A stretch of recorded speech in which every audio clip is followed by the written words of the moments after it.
I stood in front of the hallway mirror and smoothed the folds in my navy blue dress, the one with the tiny stitched roses along the cuffs.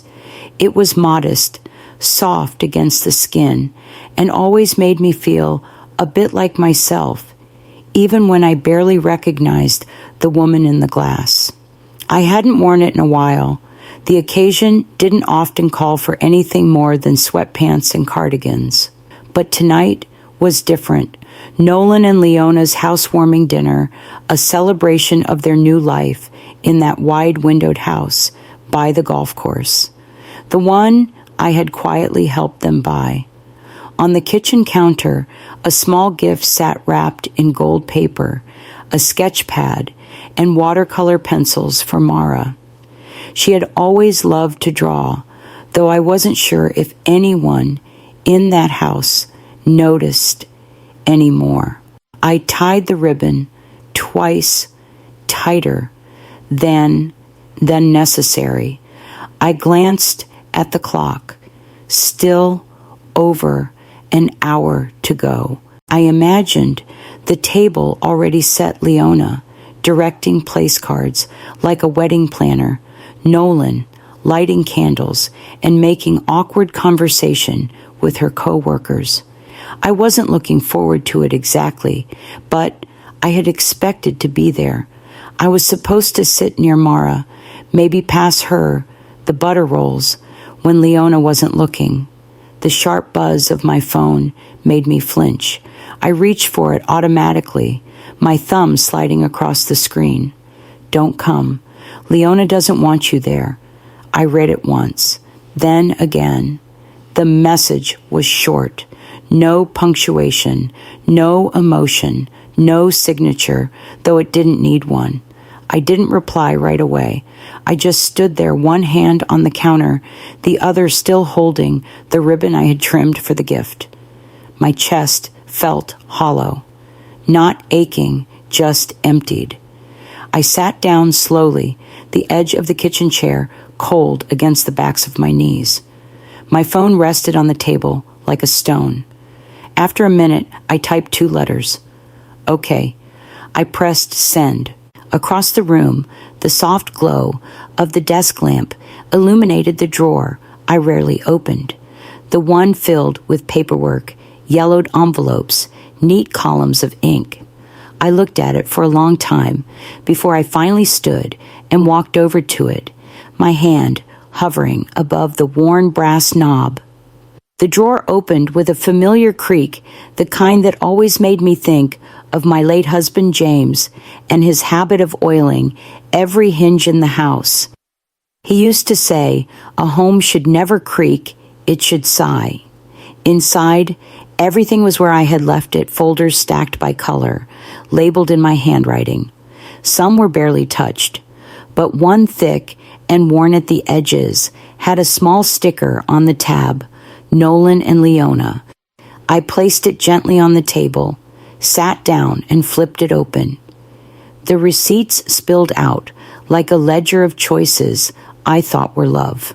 The first was from 9 years ago, a bank slip showing the $90,000 wire transfer for the down payment on their first home. I remember Nolan standing in my kitchen telling me, "It's just to get us started, Mom. We'll pay you back as soon as we can." They never did. I never asked. Next came the $18,000 for Leona's real estate licensing program and coaching fees. That one I justified to myself. She's building a future. I told James's photo that night. They just need some help. $7, $200 for Wendell's used car. He was only 16, hadn't earned $1 in his life, but Leona insisted he needed a reliable vehicle for social development. That phrase had made me laugh back then. Now it didn't even sting. It just echoed. There were school invoices, 2 private tuition for Mara field trips, music lessons, lunch plans. I had even paid for the orthodontist. There were entries I didn't even remember making. Transfers on random dates, emergency deposits, bailouts. I flipped through each page, my fingers moving slower, with every number I read. At the bottom of the final page, in Nolan's handwriting, a casual note on a post-it, "Thanks, Mom. You're the best. No date, no signature. Just that one line stuck to a $2,000 transfer for their kitchen remodel." I leaned back in my chair, pressing both hands flat on the table to keep them from trembling. My eyes landed on the small calculator tucked into the folder. I picked it up and started entering the figures line by line. When I hit 173 total transfers, I stopped. Then I reached for the phone. The phone felt heavy in my hand as I dialed, not because I doubted what I was doing, but because I knew it would change everything. I pressed the speaker button and let the ring echo softly through the quiet kitchen. "Thank you for calling Riverfield Community Bank. This is Layla speaking. How can I assist you today?" "Good afternoon," I said, steadying my voice. "My name is Almira Driscoll. I'd like to discuss my accounts." "Of course, Ms. Driscoll. May I verify some details?" First, I answered the security questions without hesitation. Years of being the responsible one had left every detail memorized. Once she confirmed my identity, I didn't pause. I'd like to cancel all automatic payments and scheduled transfers from all my accounts effective immediately. There was a silence on the line. "All of them?" she asked. "Yes, every single one." "All right." She tapped on her keyboard. I could hear it brisk and methodical. "It shows you currently have 174 active transfers, including," she paused, "a monthly mortgage payment, recurring educational disbursements, and a quarterly business insurance premium to a Leona Driscoll." I exhaled slow and sure. "Yes, those two." "Understood. I'll begin the suspension process now. You'll need to visit the branch in person to formalize this and sign revocation documents, including one for the power of attorney currently assigned to a Mr. Nolan Driscoll." "That's correct. I'll come in tomorrow. But please suspend everything immediately." "Yes, ma'am. Temporary suspension in progress. All 174 transfers frozen." I ended the call and sat for a moment, letting the silence return. Then I stood, walked to the stove, and set the kettle on. My hands moved automatically. Tea leaves sugar, the good china cup I rarely used. Outside, the sun dipped behind the oak trees, across the street, casting gold across the kitchen tiles. There was no ache in my chest, no sting in my throat. Just quiet, just breath. I took my tea to the back porch and sat facing the garden. It had been months since I noticed how the light changed in the evenings, how the lavender shifted in the wind. I cradled the cup in both hands and let the warmth settle into my skin as the phone buzzed again. The tea had gone cold by the time I walked back inside. I set the cup in the sink, rinsed it out, and wandered toward the mantel where James's photo had always sat. He was young in that picture, laughing, holding up a half-burnt marshmallow like it was a trophy. His eyes were half squinted from the sun, the same way Nolan's used to squint when he was a boy and didn't yet belong to anyone but me. Al James used to say, arms crossed, whenever I got too generous with someone, "You're not a bank. Don't turn your heart into a checkbook." I hadn't listened. I leaned closer to the frame. "I should have heard you the first time." James wasn't the kind of man who said things twice. But if he had seen the way I'd been treated tonight, erased from the table, I helped pay for, he wouldn't have needed to. He would have handed me my dignity like a coat and walked me out the door himself. I whispered into the stillness, "I think I finally understand what you meant." How many times had I confused sacrifice for love, paid for silence, for civility, for a seat at the table that came with conditions. I wasn't building connection. I was bartering for permission to belong. I turned off the phone, set it face down in the drawer, and locked it away. The quiet was immediate, almost too pure. I stood in it for a minute, letting it stretch out like a sheet being pulled clean across a bed. Then I reached for the book that had gathered dust on the shelf since Mara gave it to me for Christmas 3 years ago, a novel for your garden days, she'd said. I opened it slowly, sank into the recliner, and began to read, line by line, page by page. The hours passed in the stillness, each chapter unfolding like a deep breath I hadn't known I was holding. By the time I looked up, the sky had darkened to a soft charcoal. That was when the doorbell rang. The doorbell rang, late morning, sharp and deliberate. I opened it to find Leona standing there in her pressed blazer, flawless lipstick, and a smile stretched too tight. In her hands was a box pastries from an overpriced shop she'd never once taken me to. Brought you something sweet, she said. Figured we should clear the air. I didn't move to take the box. You can set it down if you like, I said, stepping aside.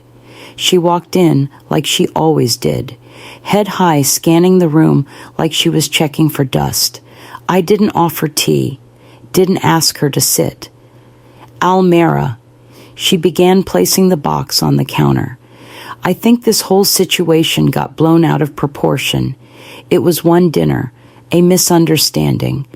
Was it her voice softened into practiced sympathy? We were hosting potential clients. I needed everything to go perfectly.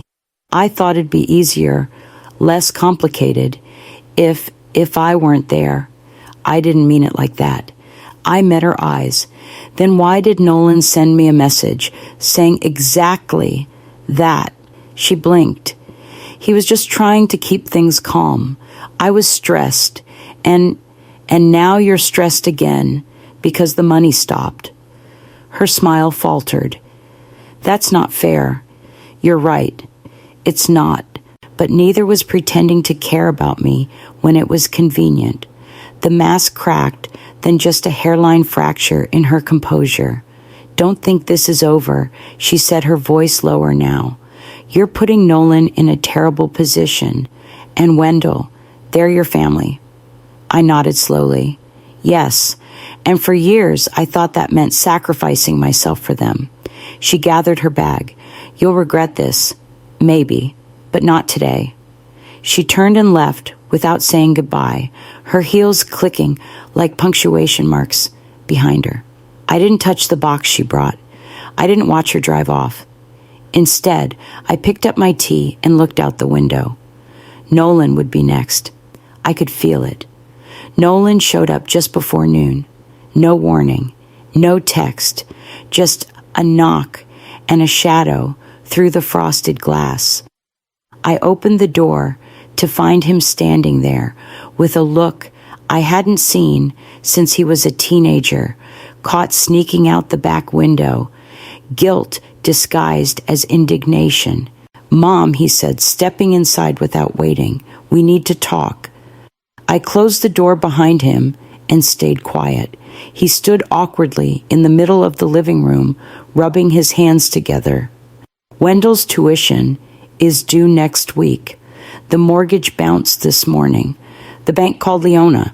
She's in pieces. She seems fine, I said, glancing toward the counter where her designer cupcake box still sat, unopened. Come on. He sighed, lowering his voice, like we were co-conspirators. You didn't have to go nuclear. I met his eyes. You texted me. He looked confused for a moment. I walked to the side table, picked up my phone, and opened the message. You weren't invited to dinner. Leona doesn't want you there. I turned the screen toward him. He winced. I didn't mean it like that. She was upset, and I was just trying to keep the peace. And you thought the price of peace was your mother's dignity. His mouth opened, then closed again. It was just one night.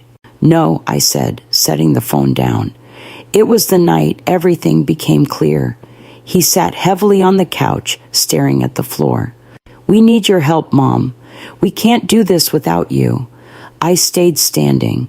"When was the last time you called just to ask how I was?" He looked up, blinking. "Not to ask for money or favors, just how I was." He searched for an answer and found none. The silence stretched so long, it became its own kind of truth. "I've done so much for this family," he said, finally almost whispering. "I know," I replied. "So have I." He buried his face in his hands, and I let him sit in the stillness, saying nothing more. A knock rattled the door again. This time, it wasn't Nolan's voice I expected on the other side. I heard the engines before I saw the cars, 3 of them lined up neatly in front of my house, like they'd been rehearsing an entrance. I opened the door to Leona's voice, bright and commanding. "We're here for a family meeting." Behind her stood not just Nolan and the children, but Leona's parents, her brother, sister-in-law, and 2 neighbors I hadn't seen in years. 10 people in total, all here for a performance. I looked at Nolan. He wouldn't meet my eyes. Leona swept past me as though she still owned the place, gesturing for the rest to follow. My living room filled with perfume and forced smiles, voices I hadn't heard since the last funeral. I didn't offer them tea. I didn't even ask them to sit. "This is my house," I said, my voice clear. I invited no one. They paused, just for a moment. Then Leona, ever composed, stepped forward with that sickeningly professional tone. "There's been a miscommunication, Almira. We're here because we care." "No," I said, scanning the room. "You're here because I stopped paying your bills." Leona's eyes narrowed just a fraction. "We're just trying to understand.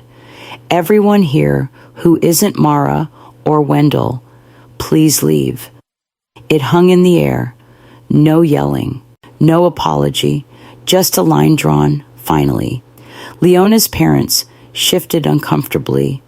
Her brother murmured something about traffic. The neighbors barely said a word as they turned and left one by one, like guests exiting the wrong party. Once the door closed behind the last of them, I faced the remaining 3. "You don't get to ignore me when the money flows, and suddenly remember me when it stops." Leona opened her mouth, but I held up a hand. Family shows up in the quiet years, not just the desperate ones. For once, Nolan didn't defend her. He just looked tired.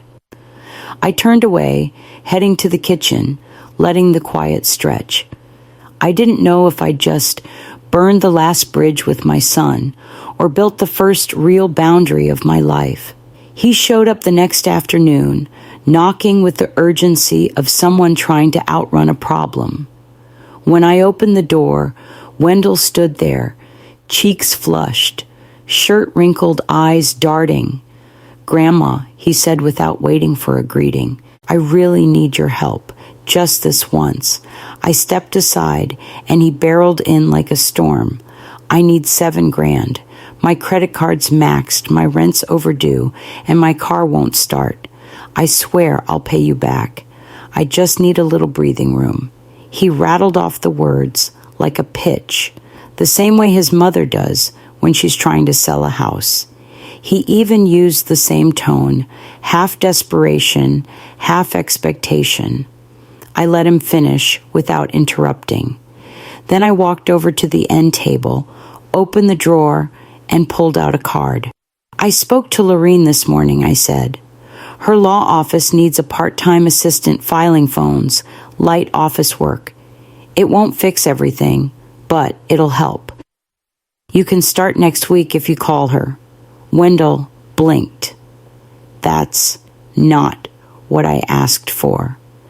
"No," I said, "but it's what you need."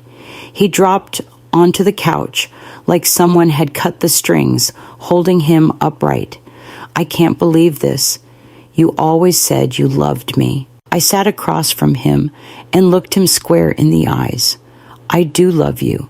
That's why I won't fund your mistakes anymore. That's not love, that's enabling. He groaned and leaned forward, burying his head in his hands. Why now? Why are you suddenly pulling the rug out from under us? 'Cause I finally realized, I said softly, that helping you stay stuck is not the same as helping you grow. He didn't respond, but he didn't storm out either. The card sat untouched on the table between us. I let it stay there as I rose and went to make a pot of tea, giving him time to sit with what I'd said. By the time I returned, the card was gone from the table. The front door clicked shut just as I placed the cups down. Dinner was simple, just a bowl of lentil soup and a slice of buttered sourdough, but it tasted different tonight.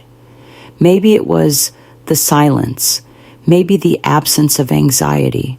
There were no texts to respond to, no demands to anticipate, no credit cards tied to my checking account like anchors.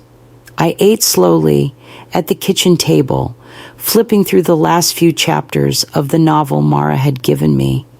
It felt good to finish something, to let a story belong entirely to me. Afterward, I turned on the old radio in the corner, the one James used to keep in the garage. A jazz station filled the house soft and easy, like a breeze I hadn't felt in years. I didn't cry. I didn't pace. I didn't glance at the phone once.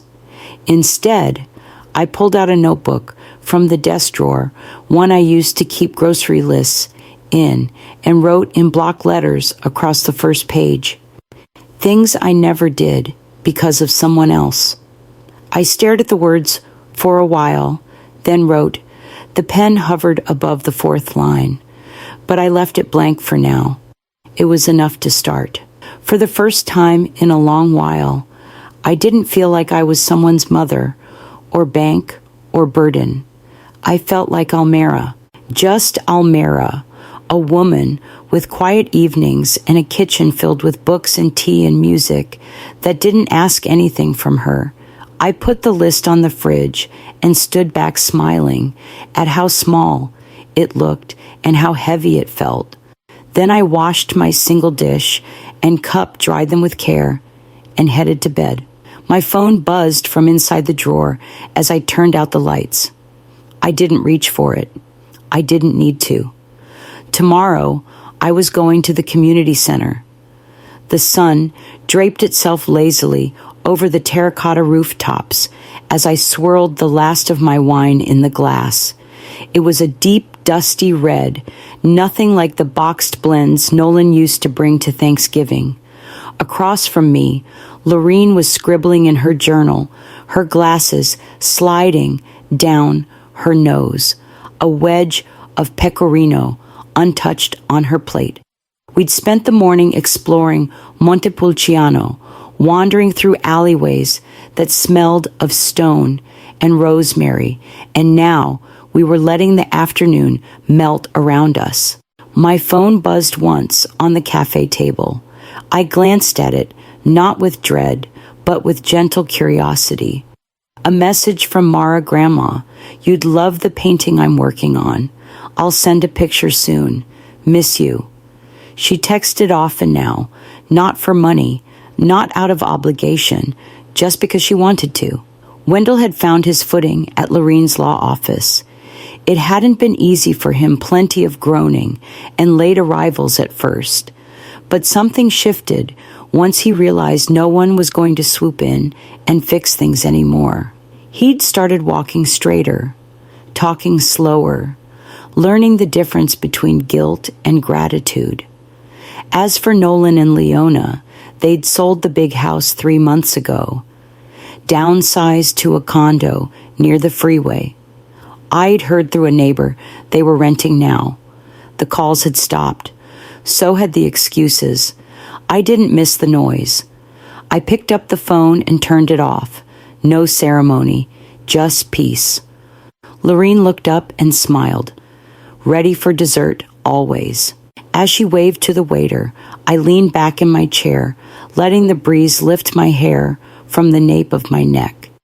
The sky above Tuscany stretched wide and forgiving. I took a breath that filled every corner of my lungs and held it for a moment, anchoring myself in the weight of this life I had chosen. This, I whispered aloud, to no one in particular, is the first time I've lived for me. And somewhere deep inside, a door, long locked, finally opened,